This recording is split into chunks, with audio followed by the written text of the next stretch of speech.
दोस्तों, इंसानी तारीख में शायद ही आपने कभी सुना हो कि एक इंसान इतना मजबूर हो जाए कि वो अपने सर्वाइवल के लिए अपने ही प्यारों को काट खाए।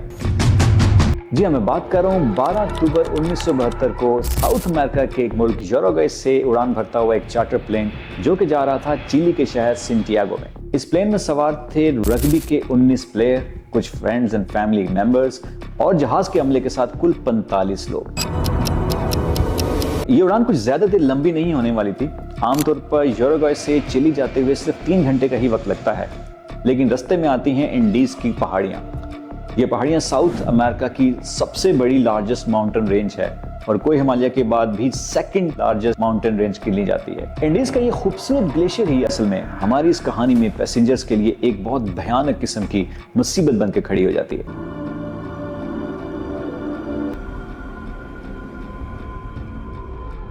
बारह अक्टूबर को फ्लाइट अपनी उड़ान भरती है। इस दिन पहाड़ियों में इस तूफान आता है। जल्द ही पायलट्स को रियलाइज हो जाता है कि इंडीज की इन पहाड़ी सिलसिले में शदीद तूफान और हवाएं चल रही हैं जिनको क्रॉस करना नामुमकिन है। लिहाजा दोनों पायलट ये फैसला करते हैं कि हम अर्जेंटीना के शहर मेंडोजा में कुछ वक्त गुजारेंगे और जैसे ही हालात बेहतर होते हैं हम दोबारा सैंटियागो की तरफ उड़ान भरेंगे। जहाज में मौजूद 2 पायलट्स के साथ 3 क्रू मेंबर्स भी मौजूद थे। जहाज के कप्तान कर्नल जिलो फ्रेडस का काफी तजर्बा था, जिनका लगभग 5124 घंटे फ्लाइट का एक्सपीरियंस था और वो यूरुग्वे से सैंटियागो कई बार जा चुके थे, जिनको इंडीज की पहाड़ी इलाके का भी पता था। लेकिन को पायलट लेफ्टिनेंट कर्नल दांते लोगोरारा ना तजर्बाकार थे। इनकी ये सैंटियागो की पहली फ्लाइट थी। तो हम जानेंगे आज की कहानी में कि कैसे को पायलट लोगोरारा की ये ना तजर्बाकारी 45 लोगों को मुसीबत में डाल देती है। 13 अक्टूबर 1972 दोपहर 2:18 पर तैयारा दोबारा उड़ान भरता है। अभी मौसम बिल्कुल साफ था। तकरीबन 1 घंटे का सफर बहुत पुरसकून रहा। तकरीबन 3:20 पर पायलट जहाज को डिसेंड करते हैं, क्योंकि पायलट को लगता है कि शायद सैंटियागो के करीब पहुंच चुका है, लेकिन अभी भी जहाज पहाड़ियों के अंदर ही था, जो कि सैंटियागो से तकरीबन 60 किलोमीटर दूर था। नीचे होते ही अचानक से जहाज में जोरदार झटका महसूस होता है। प्लेन में मौजूद लोग इस झटके से घबराते नहीं, बल्कि इस टर्बुलेंस को एंजॉय करते हैं। इतने में एक मुसाफिर खिड़की से बाहर देखता है और बताता है कि जहाज पहाड़ियों के बहुत करीब है। पायलट को शदीद धुंध की वजह से आगे कुछ नजर नहीं आता। चारों तरफ बादल ही बादल होते हैं। अचानक प्लेन में अलार्म बजने लगते हैं और वार्निंग लाइट्स भी चमकने लगती हैं। जैसे ही हवाई जहाज बादलों से बाहर निकलता है, पायलट रियलाइज करता है कि बिल्कुल उसके सामने एक पहाड़ नजर आता है जो कि बहुत करीब था। पायलट जल्दी से प्लेन को ऊपर उठाने की कोशिश करता है, पूरी पावर लगा देता है और इसका मैक्सिमम एल्टीट्यूड गेन करने की कोशिश करता है।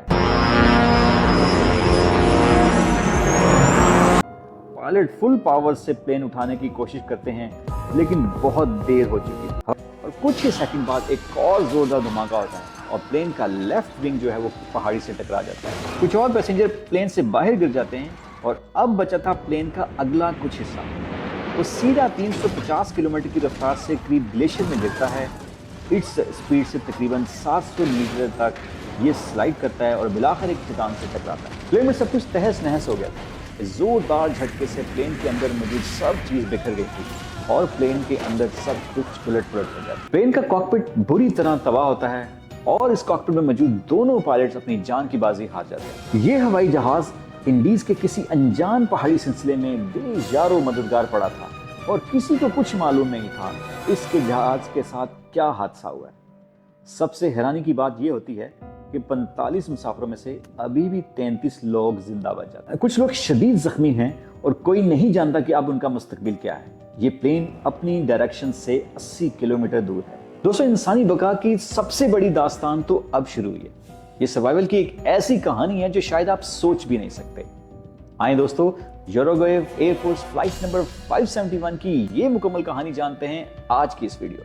An old transport plane crashed in the Andes Mountains. 45 persons were aboard, given up for dead. Survival fascinates people. All of the passengers were given up for dead. It became known as the Miracle of the Andes. इस crash के बाद as miracle 2 survival ऐसे थे जिनको ज्यादा चोट नहीं पहुंची थी। 19 साला रोबर्टो कैनेसा और 20 साला गेस्टावो जर्बिनो। दो फौरन क्रैश के बाद अपने आप को संभालते हैं और एज अ मेडिकल स्टूडेंट वो अपनी जिम्मेदारी को महसूस करते हुए फौरन प्लेन के अंदर का जायजा लेते हैं। इनमें एक 23 साला नौजवान फर्नांडो पराडो कोमे में जा चुके थे। ये दोनों मेडिकल स्टूडेंट्स अपनी मैक्सिमम कोशिश करते हैं जो सर्वाइवल की जान बचाने की। जैसे ही ये प्लेन का राब्ता चिली कंट्रोल टावर से कटता है, इनको अंदाजा हो जाता है कि शायद प्लेन के साथ कोई बड़ा हादसा हो गया। फौरन चिली गवर्नमेंट को इन्फॉर्म किया जाता है और जहाज के लिए सर्च ऑपरेशन शुरू किया जाता है। मुख्तलिफ सिमतों से तलाश जारी हो जाती है।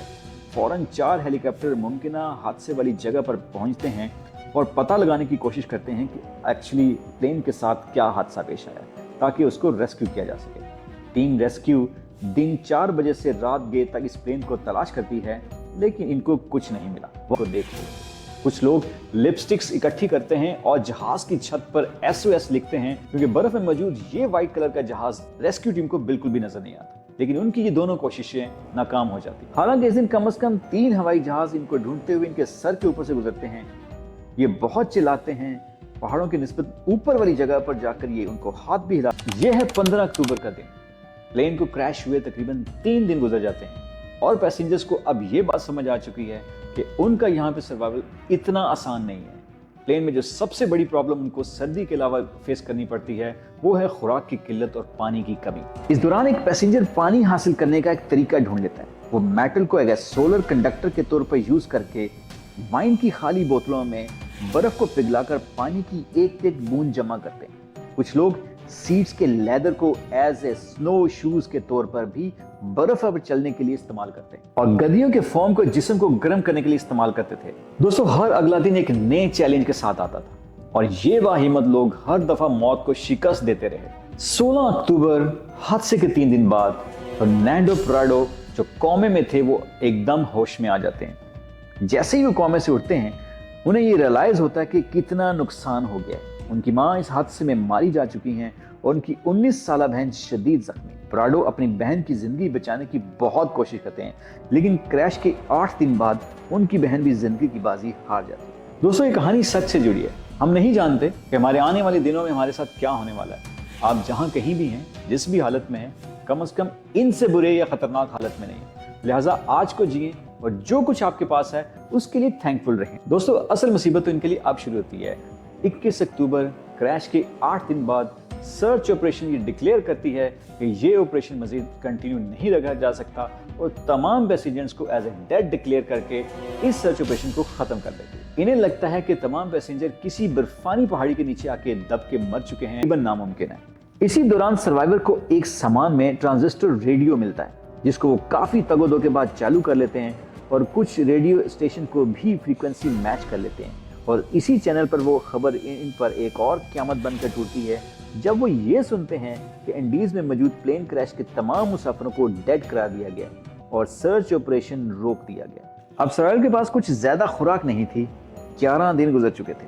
इनके पास सिर्फ 8 से 10 चॉकलेट बार, 1 टिन मसल्स का, 3 जार जैम के, आलमंड का जार, कुछ खजूर, कुछ कैंडीज और वाइन की कुछ बॉटल्स थी। क्रैश के दिन से ये इसी खाने का इस्तेमाल कर रहे थे। हर रोज बहुत कम खाते थे कि बस इस्तेमाल किया, लेकिन इस हद तक भी कम खाने के बावजूद भी इनके पास अब मजीद खुराक नहीं थी और ऑलमोस्ट प्लेन में जो है वो खुराक खत्म हो चुकी थी। दोस्तों, तकरीबन 3800 की बुलंदी पर सिवाय बर्फ के कुछ भी नहीं था। कोई जानवर भी जिंदा नहीं रह सकता था और ना ही कोई दरख्त मौजूद था। 11वें दिन तक खाना बिल्कुल खत्म। दोस्तों, इस सिचुएशन में भूख से मरने के अलावा इनके पास जब कोई चारा ना बचा तो आप सोच भी नहीं सकते कि इन्होंने क्या फैसला किया। उन्होंने ये फैसला किया कि वो जिंदा रहने के लिए अपने प्यारों और अपने दोस्तों की जो डेड बॉडीज हैं उनको खाएंगे। ये अब बचते हैं सिर्फ 19 लोग। ये 19 लोग बर्फ में मुकम्मल तौर पर ढक चुके थे। Said, Roberto, you had it. You're going to die. That's it. A very nice sensation of heat between my legs because I was peeing on myself and saying that's it. इस टाइम प्राडो एक दफा फिर metal Paul का इस्तेमाल करते हैं और बर्फ के अंदर एक होल बनाते हुए 2 दिन की मेहनत के बाद ये बर्फ की सरफेस पर निकलने में कामयाब हो जाते हैं। जैसे ही ये बाहर निकलते हैं, इनको एक और बर्फानी तूफान आते हुए दिखाई देता है। ये वापस इसी बर्फ वाली जगह पे चले जाते हैं जहाँ ये 8 दिन से मौजूद थे। ये फैसला करते हैं अगर इन्हें जिंदा रहना है तो इनको अपनी मदद आप करनी होगी। इनको बचाने वाला कोई नहीं है। यहाँ क्रैश साइट पर बैठे रहने का कोई फायदा नहीं। नीसा, प्राडो और विजिंटिन सबसे स्ट्रॉन्गर सर्वाइवर थे। अगर मरना ही है तो आखिरी दम तक कोशिश करके मरो। सब लोग ये फैसला करते हैं कि इन लोगों को गर्म कपड़े और थोड़ा खाना ज्यादा दिया जाए और ये लोग यहाँ से निकलेंगे और कोशिश करेंगे कि किसी को मदद के लिए ढूंढें। यहाँ सबसे पहला चैलेंज ये था कि इनको अंदाज़ा लगाना था कि ये लोकेशन कहाँ की है। इनमें से कुछ को याद था कि पायलट ने कहा था कि उन्होंने करीको शहर पास किया है। उन्होंने अंदाज़ा लगाया कि अगर हम वेस्ट साइड पर कुछ किलोमीटर चलेंगे तो हम चिली के कुछ कंट्री साइड पर पहुंच जाएंगे। लेकिन ये अंदाज़ा इनका बहुत गलत था, क्योंकि को पायलट ने ही तो रॉन्ग टर्न लिया था। इसको तो खुद भी अंदाज़ा नहीं था कि इसकी एग्जैक्ट लोकेशन क्या है। असल में इनकी क्रैश साइट सेंटियागो से 89 डिग्री ईस्ट में थी। कुछ देर रेस्ट करने के बाद 15 नवंबर क्रैश के 33 दिन बाद ये लोग निकल पड़ते हैं। मदद ढूंढने के लिए घंटों ईस्ट पर चलने के बाद इनको अपने ही हवाई जहाज का पीछे का हिस्सा मिलता है, जो शुरू में इनसे टूटकर अलग हो गया था। इस प्लेन में इनको सूटकेस मिलते हैं जिनमें कुछ चॉकलेट, 3 मीट पैटीज, रम की बॉटल्स, एक्स्ट्रा क्लोथ और थोड़ी बहुत मेडिसिन। और साथ ही इनके लिए एक एक्साइटिंग खबर इनको मिलती है कि एयरक्राफ्ट का 2-वे रेडियो सिस्टम, ये एक ऐसा रेडियो सिस्टम जिसमें ना सिर्फ इनकमिंग कॉल्स बल्कि आउटगोइंग कॉल्स भी की जा सकती है। वो अपनी तरह बड़ी कोशिश करते हैं कि कंट्रोल टावर से रब्ता किया जा सके, लेकिन जल्द ही उन्हें रियलाइज हो जाता है कि ये वर्क नहीं कर रहा। वो जिंदा रहने के लिए उन्होंने एक ही फैसला किया कि हमें वेस्ट पे मजीद मूव करना चाहिए। 11 दिसंबर 1972 को एक एवलेंची आता है और मजीद 3 सर्वाइवर जो है वो अपनी जान की बाजी हार जाते। बचते हैं अब सिर्फ 16 लोग। वेस्ट की तरफ पहाड़ों पर चढ़ना रात के टाइम नामुमकिन था। इनको रात के लिए रेस्ट करना जरूरी था। -30 डिग्री में कैसे सर्वाइव किया जाए। सर्वाइवर में एक 18 साल लड़का, इसे याद था कि कहीं उसकी माँ ने उसे नीडल से स्टिच करना सिखाया था। वो अपने साथ अपनी नीडल्स और स्यू किट लेकर चला था। इसका आइडिया था कि हम अलग अलग कपड़ों को स्टिच कर दें और एक बड़ा सा स्लीपिंग बैग बना दें। अगला दिन 12 दिसंबर, क्रैश को हुए 60 दिन, लेकिन ये 3 आदमी पेराडो, सनेसा और विंसेंटिन निकल पड़ते हैं बगैर किसी सपोर्ट के ग्लेशियर पर क्लाइंब करने। वेस्ट में इनको यकीन था चिली है, लेकिन पहले इन्हें पहाड़ी के ऊपर जाना होगा नीचे जाने से पहले। इन्हें ये लगता था कि ये बहुत जल्द चिली को कोई जगह ढूंढ लेंगे, इसलिए उनके पास फूड भी सिर्फ 3 दिन की खुराक थी। प्राडो ने ठंड से बचने के लिए 3 जीन्स पहनी थी, 3 स्वेटर्स, 4 पेयर ऑफ सॉक्स के साथ उन्होंने प्लास्टिक बैग से भी कवर किए हुए थे। उनके पास कोई नक्शा नहीं, कोई तजर्बा नहीं क्लाइंबिंग का, कोई कंपस नहीं और 3800 की हाइट पर ऑक्सीजन मास्क की भी ज़रूरत रहती है। उन्होंने हिम्मत नहीं हारी। एक स्लीपिंग के साथ ये रात को तीनों इसमें सोते और सुबह सूरज निकलते ये धीरे धीरे कदम ब कदम आगे बढ़ते रहे। 3 दिन गुजर जाते हैं। ये एक ऊंची पहाड़ी पे पहुंचते हैं तो इन्हें रियलाइज़ होता है कि इनकी एस्टिमेशन कितनी गलत थी। खाने की कमी की वजह से 3 में से 1 को वापस जाना होता। 15 दिसंबर विजेंटिन ये डिसाइड करता है कि वो वापस जा रहा है। वो एयरक्राफ्ट की सीट्स को स्लाइडर के तौर पे यूज़ करता है। तो 1 घंटे में क्रैश साइट से वापस चला जाता है। दोस्तों, इस पहाड़ी तक पहुंचते हुए इन्हें 3 दिन लगे, लेकिन वापस जाते हुए सिर्फ महज 1 घंटे में ये क्रैश साइट पे वापस पहुंच जाते हैं।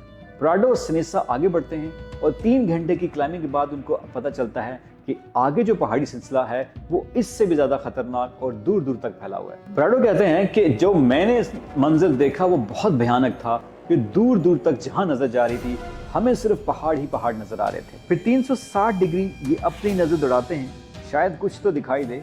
फिर इनको दूर वेस्टर्न हॉरिजन में 2 पहाड़ियों की चोटियां दिखाई देती हैं जहां पर बर्फ नहीं थी। ये अंदाजा लगाते हैं कि हमें इस डायरेक्शन में चलते रहना चाहिए। प्राडो और सनेसा कई दिन तक हाइकिंग करते रहते हैं। फाइनली ये एक वैली में पहुंचते हैं, एक ऐसी वैली में जहां इन्हें एक नदी बहती हुई दिखाई देती है। ऐसे में नदी का मिलना इनके लिए बहुत बड़ी उम्मीद थी, क्योंकि नदी के साथ मूव करना इनके लिए काफ़ी आसान था।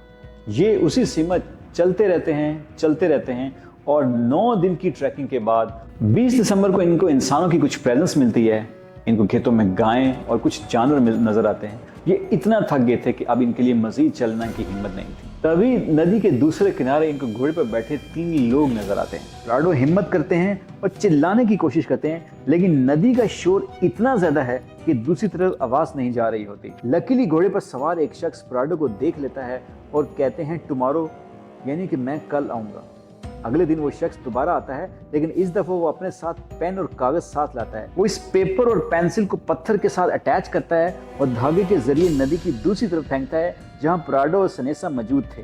प्राडो को पहली बार कुछ ऐसा लिखने को मिलता है जो अपने दिल से लिखना चाहता है we have done it, we survived. Prado इस पेपर पर लिखता है कि हम यूरोगोइन हैं और हम प्लेन क्रैश में जो माउंटेन में हुआ था वहां से आए।